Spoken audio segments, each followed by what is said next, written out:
Assalamualaikum warahmatullahi wabarakatuh. Selamat pagi anak-anakku yang soleh dan solehah.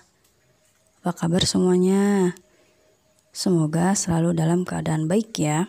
Di video kali ini, Bunia ingin menerangkan tentang tema 4. Kita sudah masuk ke subtema 2. Di video ini, kita akan belajar tentang muatan IPA dan juga IPS. Materinya seperti apa, pembahasannya materinya seperti apa, kita akan bahas bersama-sama. Kita masuk muatan IPA dulu ya, tentang pemanfaatan dan penggunaan teknologi bagi sumber daya alam. Sebelumnya kita harus tahu arti dari teknologi. Teknologi ialah seluruh sarana dan prasarana untuk menyediakan barang-barang yang diperlukan bagi kelangsungan hidup dan juga kenyamanan hidup manusia. Maksudnya ini adalah memberikan kemudahan, itu teknologi. Yang selanjutnya adalah penggunaan teknologi dalam pemanfaatan sumber daya alam. Yang pertama, penggunaan teknologi pengolahan kayu. Yang awalnya menggunakan gergaji atau kampak, sekarang menggunakan gergaji mesin. Jadi teknologinya dipakai ya, yang modernnya ini. Ini adalah salah satu contoh penggunaan teknologi dalam pemanfaatan sumber daya alam. Materi yang selanjutnya adalah penggunaan teknologi dalam penangkapan ikan. Yang pertama ini mode tradisionalnya yaitu nelayan menggunakan perahu seadanya, kemudian penangkapan ikannya juga menggunakan jaring seadanya. Nah, sekarang modern menggunakan kapal laut menggunakan mesin dan juga jaringnya lebih besar sehingga mendapatkan hasil ikannya juga lebih banyak. Yang ketiga adalah penggunaan teknologi untuk pengolahan padi. Dahulu atau tradisionalnya padi menggunakan kerbau untuk membajak, kemudian menggunakan orang untuk menanam, kemudian menyiramnya juga secara manual ya. Sekarang atau modernnya itu membajak sawah menggunakan traktor ya, menggunakan mesin. Kemudian penanamannya pun menggunakan mesin juga dan juga cara panennya pun menggunakan mesin. Ya, ini adalah penggunaan teknologi dalam pengolahan padi. Jadi teknologi digunakan untuk pengolahan padi agar hasilnya ini lebih cepat dan juga lebih memerlukan waktu yang lebih sedikit. Yang selanjutnya adalah tentang dampak. Jadi dampak penggunaan teknologi dalam pemanfaatan sumber daya alam ini ada dampak positif dan juga negatif. Kita lihat yang dampak positifnya terlebih dahulu. Yang pertama itu dapat meningkatkan produktivitas. Yang kedua, mempermudah proses. Jadi menggunakan teknologi ini prosesnya akan lebih mudah.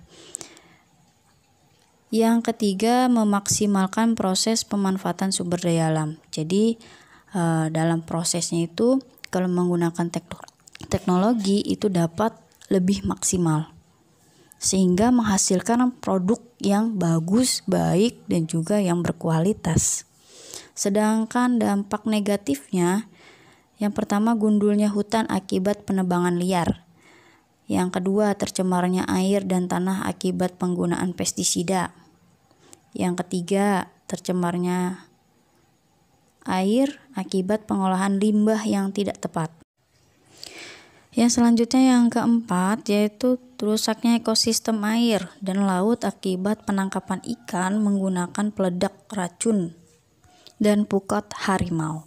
Ini adalah dampak positif dan negatif dari penggunaan teknologi dalam pemanfaatan sumber daya alam. Meskipun mudah menggunakan teknologi namun ada dampak negatifnya juga ya. Nah, itu yang dampak negatif tersebut yang perlu kita perhatikan agar penggunaan sumber daya alam ini tetap kita jaga, kita lestarikan dan juga kita bisa pakai dalam jangka waktu yang lama. Materi yang C yaitu tentang menjaga kelestarian sumber daya alam. Agar sumber daya alam tetap terjaga dan lestari, kita perlu melakukan beberapa cara berikut. Yang pertama, kita menerapkan sistem tebang pilih. Jika kita ingin menebang suatu pohon, pilihlah pohon-pohon yang sudah istilahnya udah mulai rapuh lah ya, agar tidak membahayakan yang lain. Jadi menggunakan sistem tebang pilih. Yang kedua, kita melakukan penanaman kembali hutan yang gundul, reboisasi. Yang ketiga, diterapkannya aturan tertera dalam pemanfaatan sumber daya alam agar memanfaatkan sumber daya alam itu tidak terlalu berlebihan. Kalau ada aturannya kan tahu batasannya. Yang terakhir yaitu pengolahan limbah yang lebih ketat dan bertanggung jawab agar tidak mencemari lingkungan sekitarnya. Itulah cara menjaga kelestarian sumber daya alam. Sekarang kita masuk ke muatan IPS, yaitu tentang kegiatan ekonomi. Seperti apa pembahasannya, materinya, kita lihat lebih lanjut. Kegiatan ekonomi itu ada 3. Yang pertama produksi, yang kedua distribusi, yang ketiga adalah konsumsi. Satu persatu kita akan bahas ya. Yang pertama kita akan bahas tentang produksi. Produksi adalah kegiatan menghasilkan barang atau jasa guna menghasilkan barang-barang kebutuhan hidup. Ini produksi. Nah, orang yang melakukan kegiatan produksi ini disebut dengan produsen. Jadi produksi ini adalah kegiatan menghasilkan suatu barang atau menciptakan suatu barang dan juga jasa. Berikut ini adalah contoh jenis pekerjaan yang menghasilkan barang atau jasa. Yang pertama, pekerjaan menghasilkan barang dulu nih.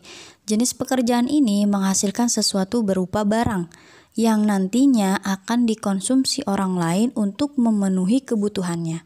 Contohnya, kayak pembuat makanan, penenun kain, nelayan, petani, ada pengrajin kayu, dan masih banyak lagi lainnya ya. Jadi pekerjaan menghasilkan barang agar dapat dikonsumsi oleh orang lain. Yang B adalah pekerjaan penghasil jasa. Tadi penghasil barang, sekarang pekerjaan penghasil jasa.